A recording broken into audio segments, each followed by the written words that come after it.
எல்லாருக்குமே ஹாய். நாங்கள் இப்போ எங்கே போயிட்டுருக்கோம் அப்படின்னு பார்த்தீங்கன்னா, நாங்கள் ஒரு ரெஸ்டாரண்ட்டுக்கு தான் போயிட்டுருக்கோம். அதாவது ஒரு 2 நாளைக்கு முன்னாடி என்னோடய ஹஸ்பண்ட்க்கு வந்து ஒரு நோட்டிஃபிகேஷன் வந்துச்சு. அது என்னன்னா, பிளாட்ஃபார்ம் 65 அப்படிங்கிற ஒரு ரெஸ்டாரண்ட்லேருந்து தான் அந்த நோட்டிஃபிகேஷன் வந்துச்சு.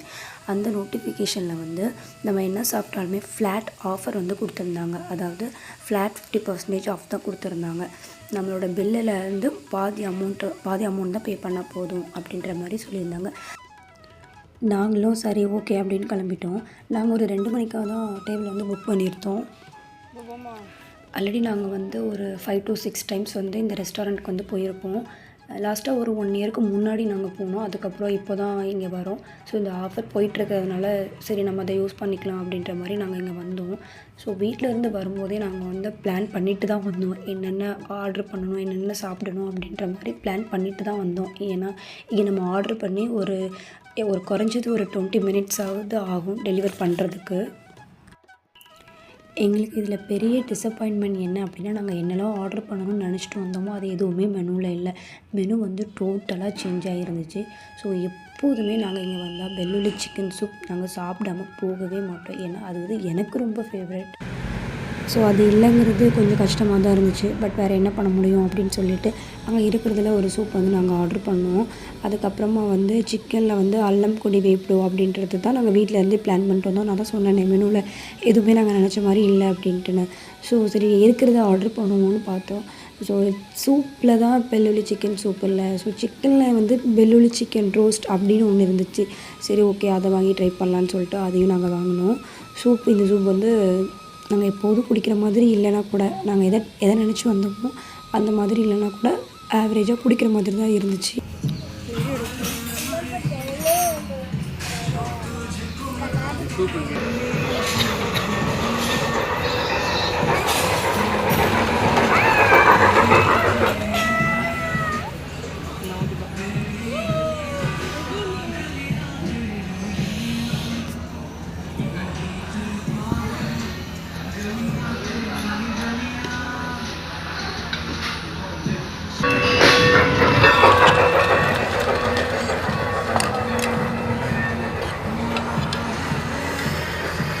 நம்ம எல்லாருமே ட்ரெயினில் சாப்பிட்ருப்போம். ரயில்வே ஸ்டேஷனில் கூட சாப்பிட்ருப்போம். ஒரு ட்ரெயினே சாப்பாடு கொண்டு வந்து சாப்பிட்ருக்கீங்களா? அந்த எக்ஸ்பீரியன்ஸ் வந்து ரொம்பவே சூப்பராக இருந்துச்சு. இங்கே எல்லா டேபிளுக்குமே டாய் ட்ரெயின் மூலியமாக தான் ஃபுட்டை வந்து டெலிவர் பண்ணுவாங்க.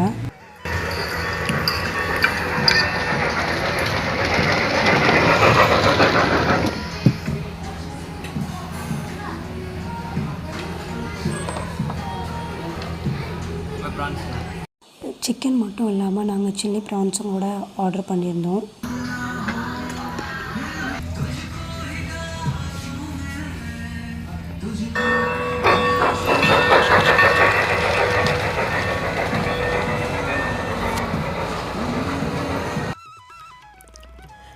நாங்கள் ஆர்டர் பண்ணியிருந்த 2 டிஷ்ஷுமே சூப்பராக இருந்துச்சு.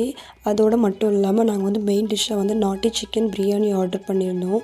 ஸோ எனக்காக நான் வந்து ஒயிட் ரைஸ் வந்து ஆர்டர் பண்ணேன். ஏன்னா எனக்கு பிரியாணி வந்து பெருசாக பிடிக்காது. எனக்கு ஒயிட் ரைஸ் வந்து ஆர்டர் பண்ணேன். அதுதான் நான் பண்ண பெரிய தப்பு. ஒயிட் ரைஸ்க்கு காம்பினேஷனாக வந்து நான் ஃபிஷ் கறி வந்து சொல்லியிருந்தேன். ஸோ இப்போ நீங்கள் என்ன பார்த்துட்ருக்கீங்க அப்படின்னா, நம்ம ஆர்டர் பண்ண ஃபுட் எல்லாத்தையுமே அவங்க வந்து டாய் ட்ரெயினில் வந்து அலோகேட் பண்ணிகிட்டு இருந்தாங்க. இதில் தான் நம்மளுக்கு வந்து ஃபுட்டை வந்து டெலிவர் பண்ணுறாங்க.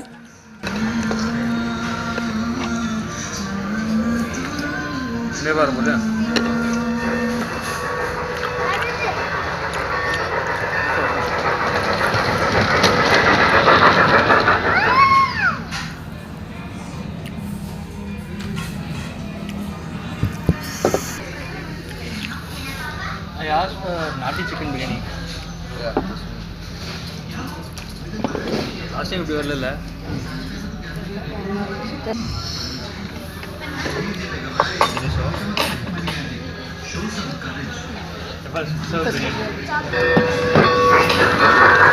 நாங்கள் கேட்டது வந்து ஃபிஷ் கறி, அவங்க கொடுத்தது வந்து ஃபிஷ் டிக்கா மசாலா. அவங்க ஃபிஷ் கறின்னு தான் சொன்னாங்க. பட் நாங்கள் சாப்பிட்டு பார்த்தா அது வந்து ஃபிஷ் டிக்கா மசாலா. ஸோ அதுக்கப்புறம் பில்லு பார்க்கும்போது தெரிஞ்சுது அது வந்து ஃபிஷ் டிக்கா மசாலான்னு போட்டிருந்துச்சு. ஸோ அது எப்படி வந்து ஒயிட் ரைஸ்க்கு வந்து கரெக்டாக இருக்கும்? அது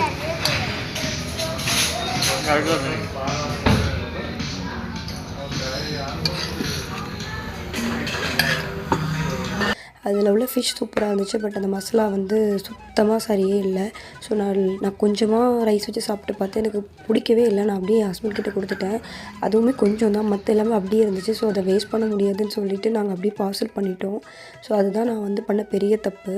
நாங்கள் இதுக்கு முன்னாடி நிறைய டைம் இங்கே வந்திருக்கோம். ஸோ அப்போல்லாம் வந்து ஒயிட் ரைஸே கிடையாது. ஸோ இன்றைக்கி ஒயிட் ரைஸ் இருக்குதுன்னு சொன்னோன்னே நானும் தெரியாமல் அதை வந்து ஆர்டர் பண்ணிட்டேன். நான் ஃபஸ்ட்லேயே உங்களுக்கு சொல்லியிருந்தேன் இங்கே வந்து ஃப்ளாட் ஆஃபர் போயிட்டுருக்குன்னு. ஸோ அந்த ஃப்ளாட் ஆஃபர் வந்து நமக்கு கொடுத்துருந்தாங்க. நாங்கள் மொத்தமாக எங்களுக்கு வந்து 2000 கிட்ட பில் வந்துருந்துச்சு.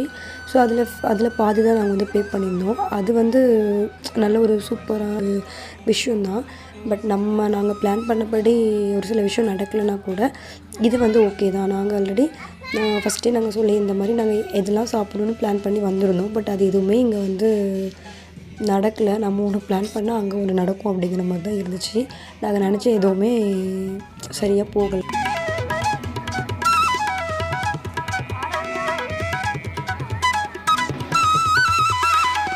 நம்ம ஒரு ரெஸ்டாரண்ட் போனோம்னா அங்கே என்ன ஸ்பெஷலோ, அங்கே என்ன நல்லா இருக்குமோ அதை தெரிஞ்சு நம்ம சாப்பிட்ணும். அப்படி தான் நாங்கள் இவ்வளோ நாள் சாப்பிட்டுட்டு இருந்தோம். பட் இந்த டைம் வந்து என்னாச்சுன்னா மெனு மாறினதுனால நாங்கள் பசியில் இருந்ததுனால எதோ ஆர்டர் பண்ண முடியுமோ, சரி இதை ஆர்டர் பண்ணலாம் அப்படின்னு நாங்கள் கொஞ்சம் யோசிக்காமல் ஆர்டர் பண்ணிட்டோம். அதுதான் நாங்கள் பண்ண பெரிய தப்பு. ஃபஸ்ட் டைம் நாங்கள் வந்திருக்கும்போது எது இங்கே நல்லாயிருக்கும், எது வந்து பெஸ்ட்டாக இருக்கும், எது சூப்பராக இருக்கும் அப்படின்னு, எது இங்கே ஸ்பெஷல் அப்படின்னு கேட்டு ஆர்டர் பண்ணோம். இன்றைக்கி வந்து நாங்கள் அதை இன்றைக்கி நாங்கள் அதை சரியாக பண்ணலை. ஸோ அதுதான் நாங்கள் பண்ண பெரிய மிஸ்டேக்கு.